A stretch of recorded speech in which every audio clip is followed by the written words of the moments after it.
नमस्कार दोस्तों। सनातन सत्य धर्म चैनल पर आपका फिर से एक बार स्वागत है। आज हम श्रीमद् भगवद गीता के अगले श्लोक की ओर बढ़ने जा रहे हैं। उससे पहले अगर आप हमारे चैनल पर नए हैं तो हमारे चैनल को सब्सक्राइब और लाइक करना ना भूलें। तो चलिए श्लोक की शुरुआत करते हैं। श्रीमद् भगवद गीता के अध्याय 2 से गीता का सार, श्लोक क्रमांक 39। एषा ते भीता सांख्य बुद्धि योगे त्विमा शृणु बुद्धया युक्तो यया पार्थ कर्मबंध प्रहास्यसि। इसका अर्थ है, यहाँ मैंने वैश्लेषिक अध्ययन द्वारा इस ज्ञान के वर्णन किया है। अब निष्काम भाव से कर्म करना बता रहा हूँ, उसे सुनो। हे प्रथापुत्र, तुम यदि ऐसे ज्ञान से कर्म करोगे तुम कर्मों के बंधन से अपने आप को मुक्त कर सकते हो। तात्पर्य: वैदिक कोश निरुक्ति के अनुसार सांख्य का अर्थ है विस्तार से वस्तुओं का वर्णन करने वाला, तथा सांख्य उस दर्शन के लिए प्रयुक्त मिलता है जो आत्मा की वास्तविकता प्रकृति का वर्णन करता है। और योग का अर्थ है इंद्रियों का निग्रह। अर्जुन का युद्ध न करने का प्रस्ताव इंद्रिय तृप्ति पर आधारित था। वह अपने प्रधान कर्तव्य को भूलकर युद्ध से दूर रहना चाहता था, क्योंकि उसने यह सोचा कि धृतराष्ट्र के पुत्रों अर्थात अपने बंधु बांधवों को परास्त करके राज्यभोग करने के अपेक्षा अपने संबंधियों तथा स्वजनों को न मारकर वह अधिक सुखी रहेगा। दोनों ही प्रकार से मूल सिद्धांत तो इंद्रिय तृप्ति था। उन्हें जीतने से प्राप्त होने वाला सुख तथा स्वजनों को जीवित देखने का सुख, ये दोनों इंद्रिय तृप्ति की धरातल पर एक है, क्योंकि इससे बुद्धि तथा कर्तव्य दोनों का अंत हो जाता है। अतः कृष्ण ने अर्जुन को बताना चाहा कि वह अपने पितामह के शरीर का वध करके उनके आत्मा को नहीं मारेगा।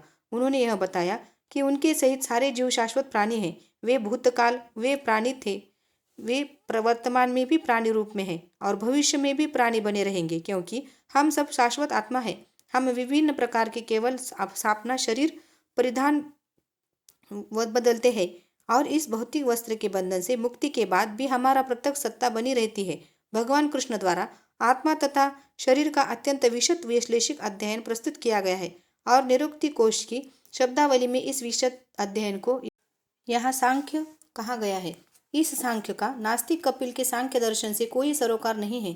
इस नास्तिक कपिल के सांख्य दर्शन से बहुत पहले भगवान श्री कृष्ण के अवतार भगवान कपिल ने अपनी माता देवहूति के समक्ष श्रीमद् भगवद गीता के वास्तविक सांख्य दर्शन पर प्रवचन किया था। उन्होंने स्पष्ट बताया है कि पुरुष या परमेश्वर क्रियाशील है और वे प्रकृति पर दृष्टापित करके सृष्टि की उत्पत्ति करते हैं। इसको वेदों ने तथा गीता ने स्वीकार किया है। वेदों में वर्णन मिलता है कि भगवान ने प्रकृति पर दृष्टिपात किया है और उसमें अनाविक जीवात्माएं प्रविष्ट कर दी। ये सारे जीव भौतिक जगत में इंद्रिय तृप्ति के लिए कर्म करते हैं और माया के वशीभूत होकर अपने को भोक्ता मानते रहते हैं। इस मानसिकता की चरम सीमा भगवान के साथ सायुज्य प्राप्त करना है। यह माया अथवा इंद्रिय तृप्ति जन्य मोह का अंतिम पाश है और अनेकानेक जन्मों तक इस तरह इंद्रिय तृप्ति करते हुए कोई महात्मा भगवान श्री कृष्ण यानी वासुदेव की शरण में जाता है, जिससे परम सत्य की खोज पूरी होती है। अर्जुन ने कृष्ण की शरण ग्रहण करके पहले ही उन्हें गुरु रूप में स्वीकार कर लिया है। शिष्यस्त्वे ह शाधिमा त्वा प्रपन्नम फलस्वरूप कृष्ण अब उसे बुद्धि योग या कर्म योग की कार्यविधि बताएंगे, जो कृष्ण की इंद्रिय तृप्ति के लिए किया गया भक्ति योग है। यह बुद्धि योग अध्याय 10 के 10वें श्लोक में वर्णित है, जिसमें इसे उन भगवान के साथ असप्रत्यक्ष संपर्क बताया गया है जो सबके हृदय में परमात्मा रूप के विद्यमान है, किंतु ऐसा संपर्क भक्ति के बिना संभव नहीं है। अतः जो भगवान की भक्ति या दिव्य प्रेम भक्ति या में कृष्ण भावनामृत में स्थित होता है, वही भगवान श्री कृष्ण विशिष्ट रूप कृपा से बुद्धि योग की यह अवस्था प्राप्त कर पाता है। अतः भगवान कहते हैं कि जो लोग दिव्य प्रेमवश भक्ति के निरंतर लगे रहते हैं, उन्हें ही वे भक्ति का विशुद्ध ज्ञान प्रदान करते हैं। इस प्रकार भक्त सरलता से उनके चिदानंदमय धाम में पहुंच सकते हैं। इस प्रकार इस श्लोक में वर्णित बुद्धि योग भगवान श्री कृष्ण की भक्ति है और यहाँ पर उल्लेखित सांख्य शब्द का नास्तिक कपिल द्वारा प्रतिपादित अनिश्वरवादी सांख्य योग से कुछ भी संबंध नहीं है। अतः किसी को यह भ्रम नहीं होना चाहिए कि यहाँ पर उल्लेखित सांख्य योग का अनिश्वरवादी सांख्य से किसी प्रकार का भी संबंध है।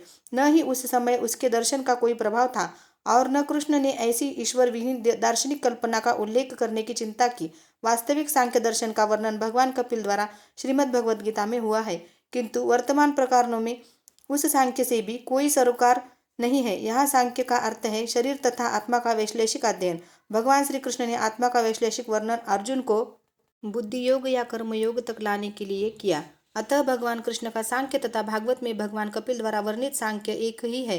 ये दोनों भक्ति योग के। अतः भगवान कृष्ण ने कहा है कि केवल अल्पज्ञ ही सांख्य योग तथा भक्ति योग में भेदभाव मानते हैं। निसंदेह अनीश्वरवादी सांख्य योग का भक्ति योग से कोई संबंध नहीं है। फिर भी बुद्धिहीन व्यक्तियों का दावा है कि भगवत गीता में अनीश्वरवादी सांख्य का ही वर्णन हुआ है। अतः मनुष्य को यह जान लेना चाहिए कि बुद्धि योग का अर्थ कृष्ण भावनामृत में पूर्ण आनंद तथा भक्ति के ज्ञान में कर्म करना है।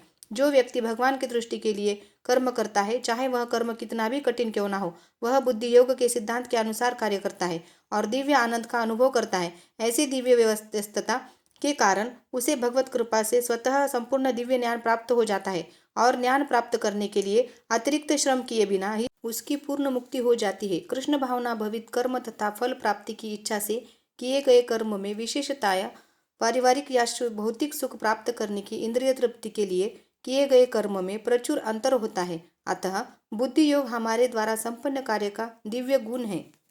तो दोस्तों, ये थे हमारे आज के श्लोक। तो मिलते हैं हम हमारे अगले वीडियो में। हमारी ये वीडियो आपको कैसी लगी ज़रूर कमेंट करके बताएं। यदि मुझसे शब्द उच्चारण सही से ठीक से ना हो पाए तो मुझे इस बात के लिए क्षमा करें। मिलते हैं हमारे ऐसे ही नई वीडियो में। तब तक के लिए राधे राधे।